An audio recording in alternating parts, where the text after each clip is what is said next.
الحمد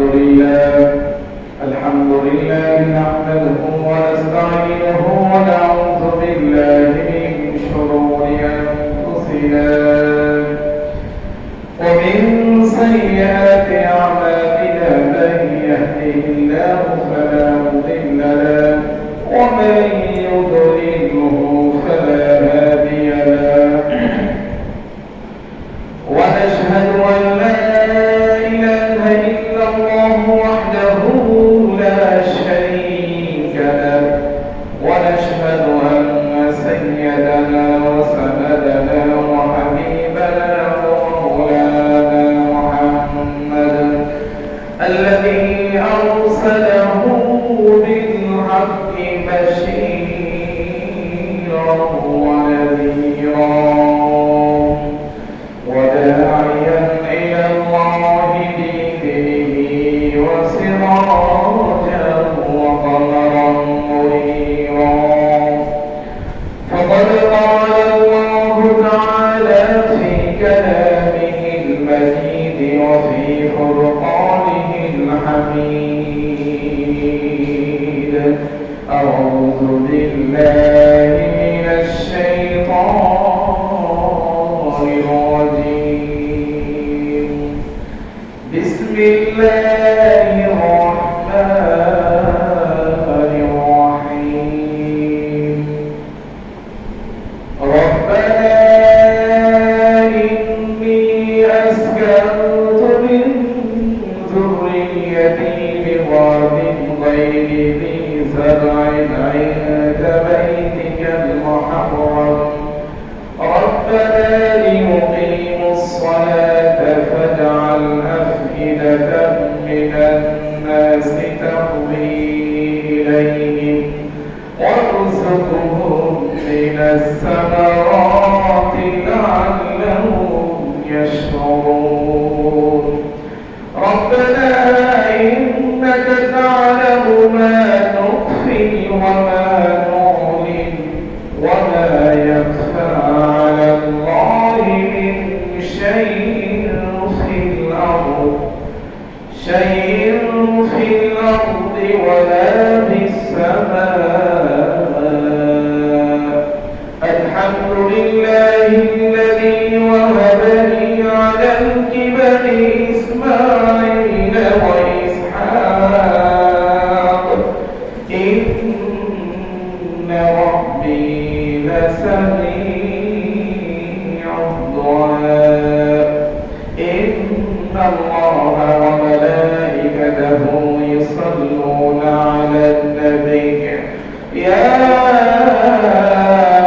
أيها الذين آمنوا صلوا عليه وسلموا تسليما قد بلغ العلا بكماله كشف الدجى بجماله حسنت جميع خصاله صلوا عليه وآله الحمد لله معزز مكرم شكرا وصلي کرام আল্লাহ মহান মালিকের দরবারে লাখ কোটি শুকরিয়া জ্ঞাপন করি যেই মহান সুবহানাহু ওয়া তাআলা আমাদেরকে এলাকার সমস্ত মুসলমান ভাইদের থেকে জাস্টিফাইস করে আল্লাহ রাব্বুল আলামিন তার ঘরে আসার এবং বসার তৌফিক দান করেছে এই জন্য সেই মহান মালিকের দরবারে আমরা সকলে শুকরিয়া আদায় করি আলহামদুলিল্লাহ আমরা আমাদের শুকরিয়া আদায় করি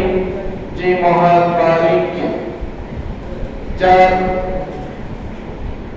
যিনি এই পৃথিবীকে সৃষ্টি করেছেন যিনি আসমান এবং জমিনকে সৃষ্টি করেছেন আমাদেরকেও সৃষ্টি করেছেন আল্লাহ রাব্বুল আলামিন এখনো পর্যন্ত আমাদেরকে সুস্থতার সাথে রেখেছেন আমাদেরকে চাইলেও আল্লাহ রাব্বুল আলামিন এই মুহূর্তে হাসপাতালের কোনো বেডে কোনো একটা জায়গায় আমাদেরকে রাখতে পারতেন আল্লাহ রাব্বুল আলামিন সেখান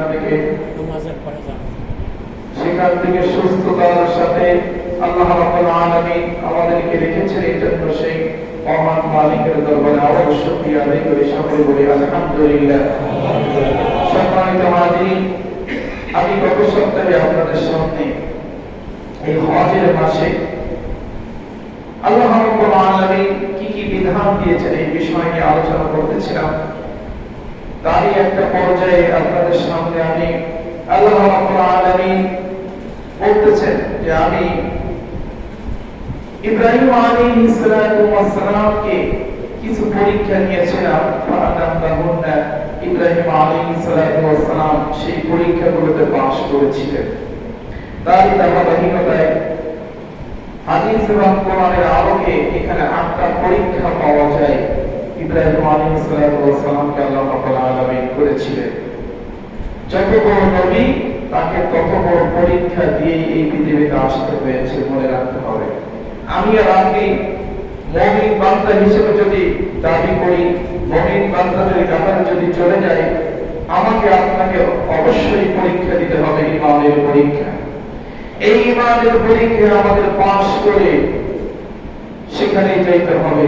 সেই কাঙ্ক্ষিত স্থান জান্নাত আমাদের জন্য অপেক্ষমান রয়েছে। সম্মানিত হাজিরিন, ইব্রাহিম আলাইহিস সালামকে কি কি পরীক্ষা নিয়েছিলেন আমি আপনাদের সামনে একটু বলে দিই। এক নম্বর, হযরত ইব্রাহিম আলাইহিস সালামকে একজন অগ্নি পূজকের ঘরে আল্লাহ রাব্বুল আলামিন পাঠিয়েছিলেন। দ্বিতীয় নম্বর হচ্ছে ইব্রাহিম আলাইহিস সালামকে অগ্নিকুণ্ডে নিক্ষেপ করা হয়েছিল। দেখেন কত বড় পরীক্ষা। অগ্নিকুণ্ডে আপনি আর আমি, আমাদের সামনে যদি একটা মোমবাতি জ্বালিয়ে বলা হয় এই মোমবাতির ভিতরে আপনাকে হাত দিতে হবে, আমি আর আপনি কিন্তু হাত দিতে চাইব না। তার কারণ আমরা প্রত্যেকেই জানি আগুনের একটা বৈশিষ্ট্য রয়েছে যে আগুনের কাছে কোনো ব্যক্তি যদি হাত দেয় বা কিছু স্পষ্ট করে, আগুন সেটাকে পুড়িয়ে ছারখার করে দেয়। ইব্রাহিম আলাইহিস সালামকে অগ্নির ভিতরে নিমজ্জিত করা হয়েছিল। সেখান থেকে তিনি নিরাপদে বের হয়ে আসছিলেন। আল্লাহ রাব্বুল আলামিন 3 নম্বর পরীক্ষা হচ্ছে তাকে 83 বছর বয়সে একটা সন্তান দান করেছিলেন। কত বছর বয়সে? 83 বছর বয়সে শিশু ইসমাঈল আলাইহিস সালামকে দান করেছিলেন। এবং 100 বছর তারপরে ইসমাঈল আলাইহিস সালামকে দান করে ইসহাক আলাইহিস সালামকে দান করেছিলেন। এই ছেলেকে দিয়ে একটা পরীক্ষা নেওয়া হয়েছিল। আমি আপনাদের সামনে আল্লাহ রাব্বুল আলামিন চাইলে কি করতে পারেন এই বিষয়টা আপনাদের সামনে তুলে ধরার চেষ্টা করতেছি। আল্লাহ রাব্বুল আলামিন সাইয়্যিদনা হযরত ইব্রাহিম আলাইহিস সালাম আল্লাহ রাব্বুল আলামিনের কাছে দোয়া করতেছেন যে রাব্বুল আলামিন, আমি যদি এই পৃথিবী থেকে চলে যাই তাহলে এই ইসলাম প্রচার কে করবে? এই দিকে আমি একটা সন্দেহাতীত অবস্থায় রয়েছে। এই জন্য আল্লাহ রাব্বুল আলামিন আপনি আমাকে একটা সুসন্তান দান করেন। কত বছর বয়সে দোয়া করতেছেন? অনেক বছর বয়সে। আল্লাহ রাব্বুল আলামিন বললেন, আমি তোমাকে একটা সন্তান দান করব। তখন ইব্রাহিম আলাইহিস সালামের বয়স ছিল 84 অথবা 83 বছর বয়স ছিল। ইব্রাহিম আলাইহিস সালামকে যখন সন্তান দান করা হয়, স্বাভাবিক প্রক্রিয়া আমরা জানি যাদের সন্তান হয় না, যে সমস্ত কাপড় যাদের স্বামী স্ত্রীর সন্তান হয় না, তারা সবসময় একটা দুশ্চিন্তার ভিতরে দিন কাটায়। আমরা যখন মারা যাব তখন আমাদের এই সম্পদকে গ্রহণ করবে, আমাদের বংশ হয়তো এখানে কাটাম হয়ে যাবে, শেষ হয়ে যাবে। ইব্রাহিম আলাইহিস সালাতু ওয়াস সালাম আল্লাহ রাব্বুল আলামিনের কাছে দোয়া করলেন। আল্লাহ রাব্বুল আলামিন বললেন, রব্বি হাবলি মিনাস সালিহিন, আমাকে একটা সুসন্তান আপনি দান করেন। আল্লাহ রাব্বুল আলামিন তাকে বললেন, ফাবাশশারনাহু বিগুলামিন হালিম, হে ইব্রাহিম, আমি তোমাকে একটা শুভ সংবাদ দিচ্ছি, একটা গোলামে হালিম ধৈর্যশীল সন্তান আমি তোমাকে দান করতেছি। ইব্রাহিম, তুমি শুনে রাখো, যখন সন্তান জন্মগ্রহণ করা হয়ে গেল, আল্লাহ রাব্বুল আলামিন সঙ্গে সঙ্গে একটা পরীক্ষা নিলেন।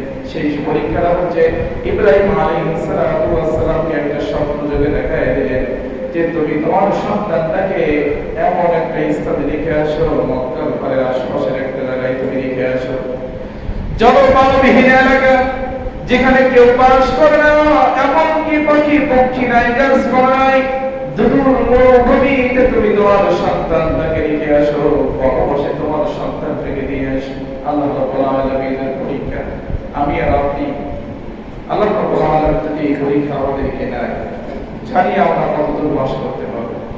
ইব্রাহিম আলাইহিস সালাম সকালবেলায় তার শিশু সন্তান ইসমাঈলকে নিয়ে এবং তার স্ত্রীকে নিয়ে চলা শুরু করলেন। চলতে চলতে একটা পর্যায়ে একটা মরুভূমির ভিতরে তাকে সেখানে রাখলেন। মানে উট থেকে নামিয়ে সেখানে রেখে দিলেন, সঙ্গে কিছু পানি এবং কয়েকটা খেজুর তাকে দিয়ে আসা হয়।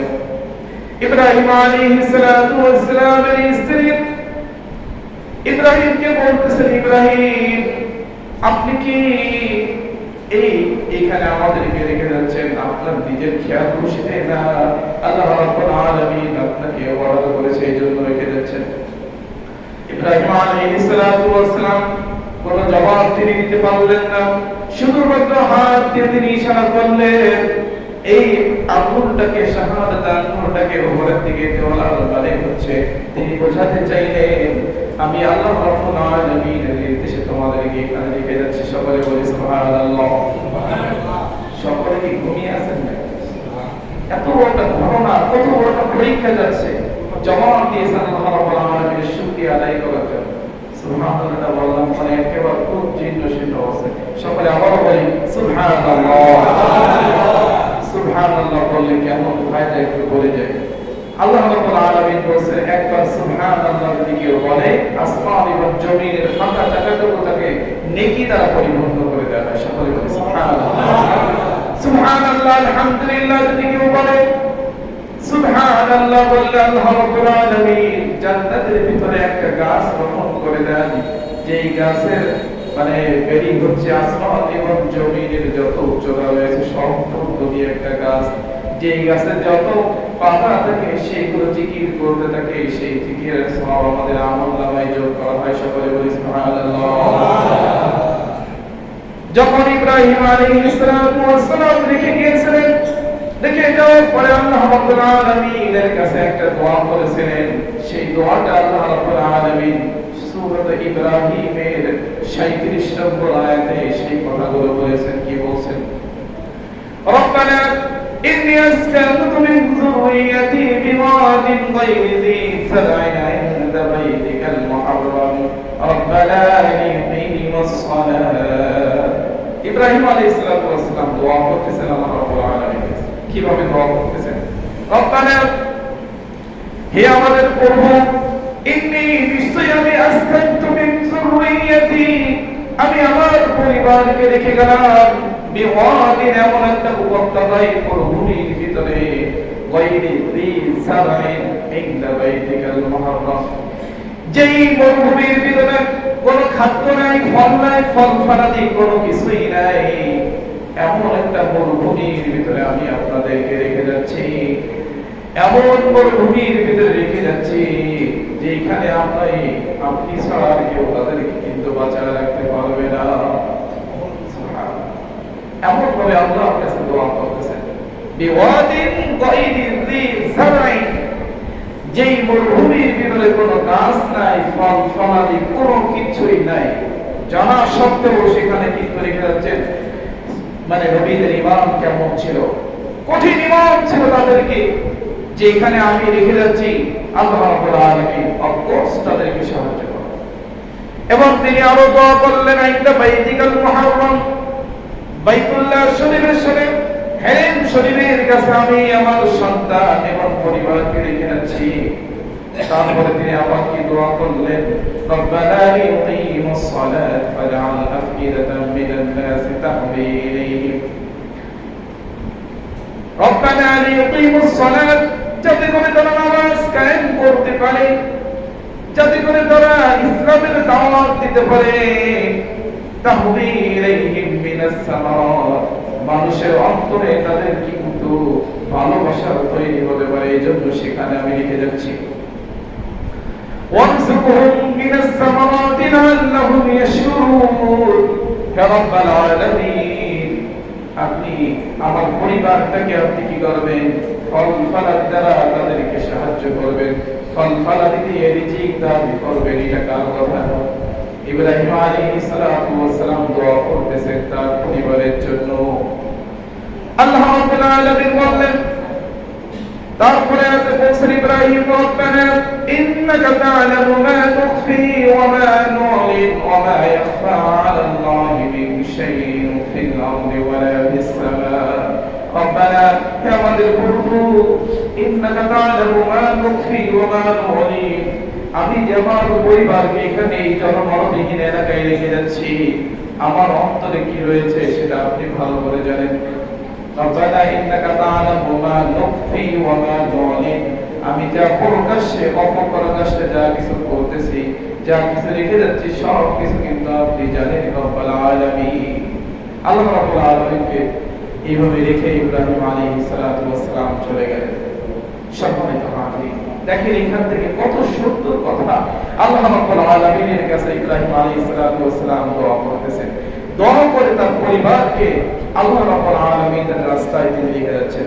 শুধু তাই নাই, সূরা বাকারার ভিতরে আল্লাহ রাব্বুল আলামিন বলতেছেন, وَإِذْ جَعَلْنَا الْبَيْتَ مَثَابَةً لِلنَّاسِ وَأَمْنًا وَاتَّخِذُوا مِن مَّقَامِ إِبْرَاهِيمَ مُصَلًّى وَعَهِدْنَا إِلَىٰ إِبْرَاهِيمَ وَإِسْمَاعِيلَ أَن طَهِّرَا بَيْتِيَ لِلطَّائِفِينَ وَالْعَاكِفِينَ وَالرُّكَّعِ السُّجُودِ। ইব্রাহিম আলাইহিস সালাতু ওয়াস সালাম আল্লাহর কাছে দোয়া করতেছেন, ওয়াইদ জাআলনাল বাইত, আমি যে ঘরটা নির্মাণ করতে যাচ্ছি, যে ঘরের ভিতরে আল্লাহ রাব্বুল আলামিনের খানায় কাবা, আল্লাহর ঘর যেটা বাইতুল্লাহ, আমরা সকলে জিয়ারত করতে যাইতে পারি। যারা গেছেন তারাও দোয়া করবেন, আপনারা যেন আবার হয়ে যাইতে পারেন। এটা খুব একটা মহত্বের কাজ।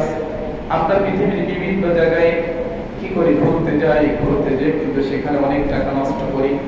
বাইতুল্লাহ যদি কোনো ব্যক্তি জিয়ারত করে, আল্লাহ রাসূল সাল্লাল্লাহু আলাইহি সাল্লাম বলেছেন, যে ব্যক্তি আল্লাহর ঘরটাকে একবার দেখবে, দেখার সঙ্গে সঙ্গে তার অতীতের জিন্দেগীর সকল গুনাহ তাকে maaf করে দেওয়া হবে। সুবহানাল্লাহ। এইজন্য যারা জানি, আমার মেসেজটা হচ্ছে অতি শীঘ্রই যাইতে হবে সেখানে। ইব্রাহিম আলাইহিস সালাতু ওয়াস সালামের সন্তান যখন একটু বড় হয়ে গেল, বড় হওয়ার পরে আল্লাহ রাব্বুল আলামিন ইব্রাহিমকে নির্দেশ দিলেন, তুমি এই খানায় কাবাটাকে আবার পুনরায় নির্মাণ করো। এই খানায় কাবা ফেরেশতারা নির্মাণ করেছিল, হযরত আদম আলাইহিস সালাতু ওয়াস সালাম নির্মাণ করেছিল। এই নূহের বেলায় এটাকে একটু বিধ্বস্ত হয়ে গেছে, সব অঙ্গগুলো নষ্ট হয়ে গেছে। তুমি এবার ইসমাঈল তোমার সন্তান দুইজনে মিলে পুনরায় আবার নির্মাণ করো। সেই ঘরকে যখন কাবা ঘর নির্মাণ শুরু করলো, নির্মাণ শুরু করার সময় ওয়াইদ জাআলনাল বাইতা মাসাবাতাল লিন-নাসি ওয়া আমনা ওয়াত্তাখিযু মিন মাকামি ইব্রাহিম মুসাল্লা। প্রথমে তারা ঘরকে নির্মাণ করার সময় আল্লাহ রাব্বুল আলামিনের কাছে ইব্রাহিম দোয়া করতেছেন। মসজিদ নির্মাণ করতে যে, আল্লাহর ঘর নির্মাণ করতে যে আল্লাহর কাছে দোয়া করতেছেন। কিভাবে দোয়া করতেছেন দেখেন, দোয়া করতেছেন, আল্লাহ রব্বানা ইজআল বাইতা, যারা এই ঘরকে কেন্দ্র করে আসবে তাদেরকে আল্লাহ রাব্বুল আলামিন প্রত্যেকের অন্তরের ভিতরে মিলন স্থান পয়দা করে দাও। এই জন্য এই দোয়াকে আল্লাহ রাব্বুল আলামিন কবুল করেছেন। যারা গরীব, যারা বড়লোক, যারা এতিম মিসকিন, সকলের অন্তরের ভিতরে একটা চিন্তা চেতনা থাকে, কখন আমরা আল্লাহর ঘরকে জিয়ারত করতে চাইতে পারি।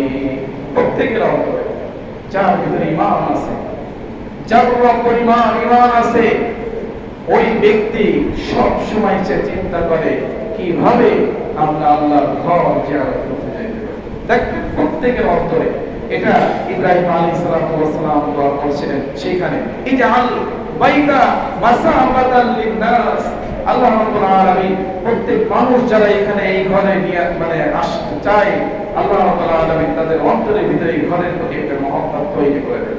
এবং কি করবেন, ওয়া আমনা, এই ঘরে যারা জিয়ারত করবে সকলকে আপনি নিরাপত্তা দান করবেন। আল্লাহ রাব্বুল আলামিন কবুল করেছেন। এই জন্য এই ঘরের নাম কি হেরেম শরীফ রাখা হয়েছে, হারাম করা হয়েছে। আমরা সকলেই জানি হেরেম শরীফের আশপাশের ভিতরে একটা মশা মাছি পর্যন্ত মারা আমাদের প্রত্যেকের জন্য হারাম, ঠিক কিনা? আল্লাহ রাব্বুল আলামিন বলেছেন ওয়াত্তাখিযু মিন মাকামি ইব্রাহিম মুসাল্লা।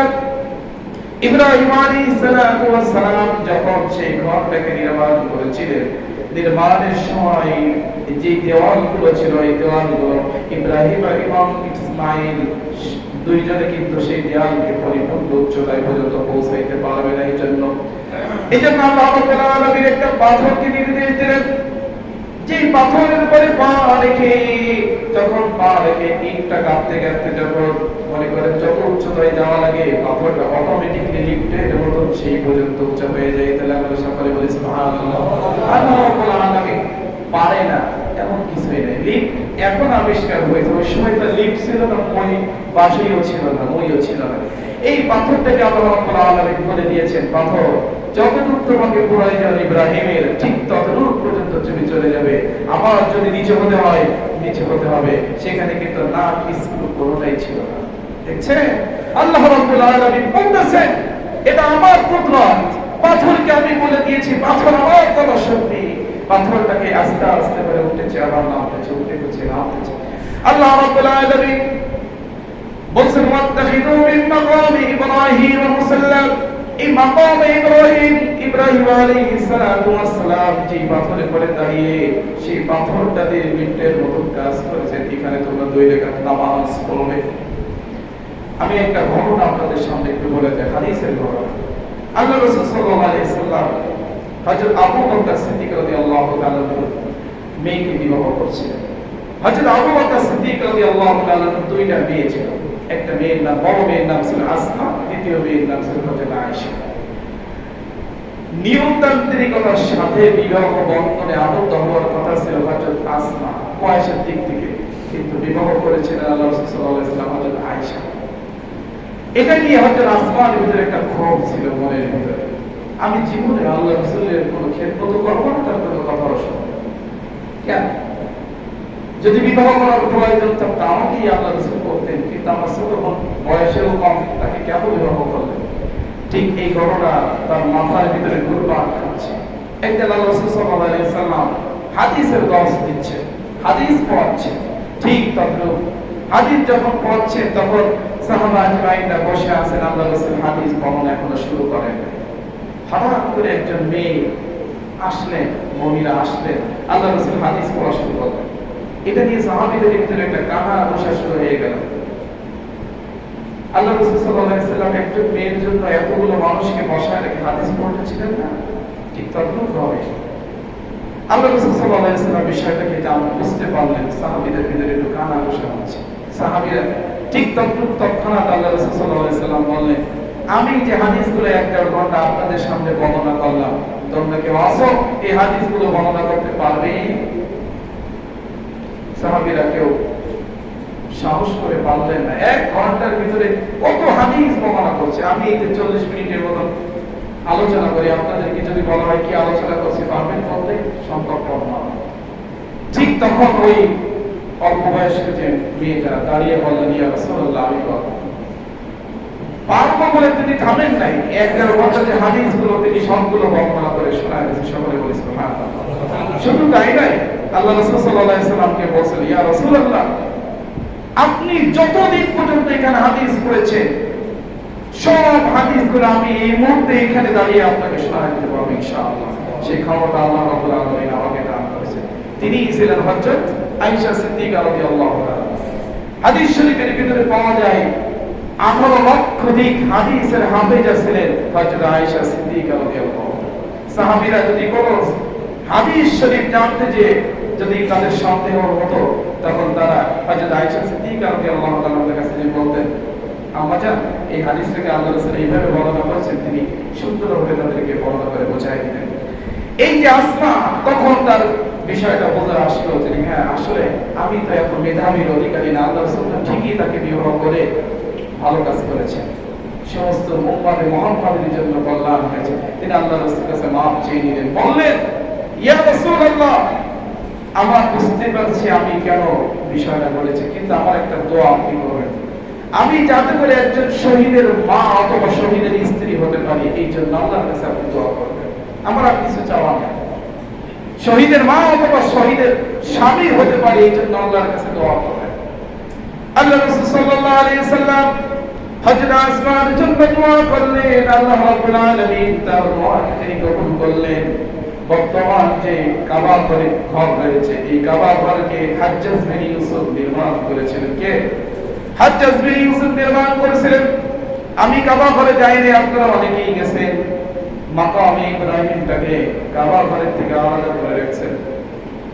হাজ্জাজ বিন ইউসুফ যখন কাবা ঘর নির্মাণ করেন, তখন হযরত আসমান তার সন্তানটাকে ডেকে বলছেন, আমার প্রিয় সন্তান, আল্লাহ রাসূল সাল্লাল্লাহু আলাইহি সাল্লামের একটা ইচ্ছা ছিল যে এই ঘরটাকে মানে মাকামে ইব্রাহিমটাকে সহকারে এই কাবা ঘরটাকে পরিচর্য দেওয়ার ইচ্ছা ছিল। তুমি যদি পারো তাহলে এটাকে নির্মাণ করে নিবে। কেন এই কাবা ঘরটাকে মাকামে ইব্রাহিম সহকারে কিনতে পারছিলেন না, তার একটা মেসেজ আপনাদের কাছে নিয়ে রাখেন।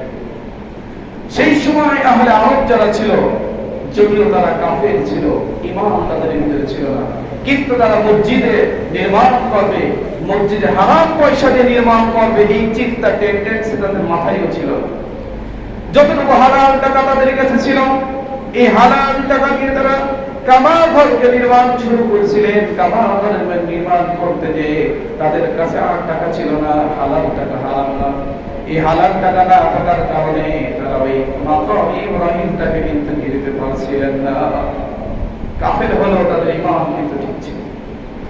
আল্লাহ রাব্বুল আলামিন বলতেছেন, এই মাকাম ইব্রাহিমকে যখন হাজ্জাজ বিন ইউসুফের সময় হযরত আসমার সন্তান যখন আব্দুল্লাহ যখন এটাকে ভেঙে যখন নতুন করে নির্মাণ শুরু করলেন, এই অপরাধে তাকে ফাঁসি দেওয়া হলো। ফাঁসি হয়ে গেল হযরত আসমা, তখন ৯৬ বছর বয়স ছিল। ইতিহাস সাক্ষ্য দেয় ৯৬ বছর বয়স থাকার কারণে তার চক্ষু দুটো অন্ধ হয়ে গেছিল। যখন তাকে এলান হয়ে গেল হাজ্জাজ বিন ইউসুফ হযরত আব্দুল্লাহকে শহীদ করে দিয়েছে, তখন সে আসমা সেই বৃদ্ধ অবস্থায়, বয়োজ্যেষ্ঠ অবস্থায় তিনি তার সন্তানের কাছে গেছেন। সন্তানের কাছে যে পা থেকে হাত বোলাচ্ছে শুরু করছে, হাত বোলাতে বোলাতে বোলাতে বোলাতে আর আসতেছে, হাত বোলাচ্ছে, বলছে আমার সন্তান শহীদ হয়েছে, আমার সন্তানের শরীরটা তো কোনো জায়গায় কোনো বিক্ষত এখন হয়নি। হঠাৎ করে তার হাত গলার কাছে চলে গেল, যে দেখলো গলাটা কাটা হয়েছে। তখন তিনি হাসতে শুরু করলেন, চিৎকার দিয়ে হাসতেছেন। সেই যে যারা রক্ষী ছিল তারা বলল, হযরত আসমা কেন হাসতেছে? তার সন্তান তো শহীদ হয়ে গেছে, কান্নার কথা, কিন্তু সে হাসতেছে কেন? তখন এই আসমাকে নিয়ে যাওয়া হলো রাসূল পরিবারের কাছে, যে বলা হলো, হযরত আসমা আপনি হাসতেছেন কেন? আপনার হাসার কারণটা আপনি বলেন। হাজ্জাজ বিন ইউসুফের সামনে হযরত আসমা বলল, এই ঘটনাটা যেটা আপনার সামনে আমি বর্ণনা করলাম, আমি আল্লাহ রাসূল সাল্লাল্লাহু আলাইহি ওয়াসাল্লামের বিবাহ বন্ধনে আবদ্ধ হতে চেয়েছিলাম, কিন্তু আমি বিবাহ বন্ধনে আবদ্ধ না হতে পেরে আমি আল্লাহ রাসূলের কাছে দোয়া করেছিলাম, বলছিলাম আল্লাহ রাসূল আপনি আল্লাহর কাছে দোয়া করবেন আমি যাতে করে একজন শহীদের স্ত্রী অথবা শহীদের মা হতে পারি। আল্লাহ রাব্বুল আলামিন আল্লাহ রাসূলের দোয়া অবশ্যই কবুল করবেন, এটা আমার ইচ্ছে বিশ্বাস ছিল। অবশ্যই আল্লাহ রাসূলের দোয়া কবুল করবেন। কিন্তু এই ৯৬ বছর বয়স হয়ে গেছে, কিন্তু আমি শহীদের স্ত্রী হতে পারি নাই, শহীদের মা হতে পারি নাই।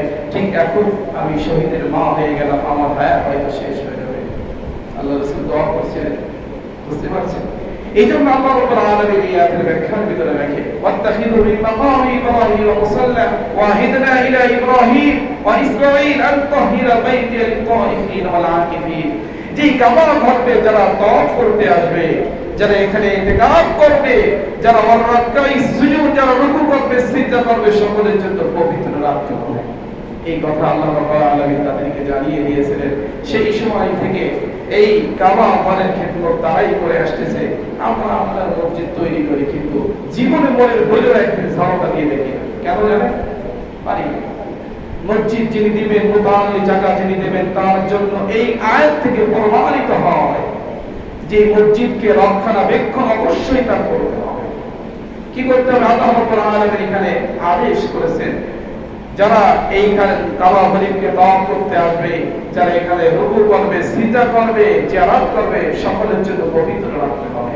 এইজন্য হাদিস শরীফের ভিতরে আল্লাহ রাসূল সাল্লাল্লাহু আলাইহি সাল্লাম বলছেন যে কাবা শরীফ যখন নির্মাণ হয়ে গেল, নির্মাণ হওয়ার পরে কিছু কঙ্কর থেকে গেল, ছোট ছোট কঙ্কর থেকে গেল। এই কঙ্করের ভিতরে আল্লাহ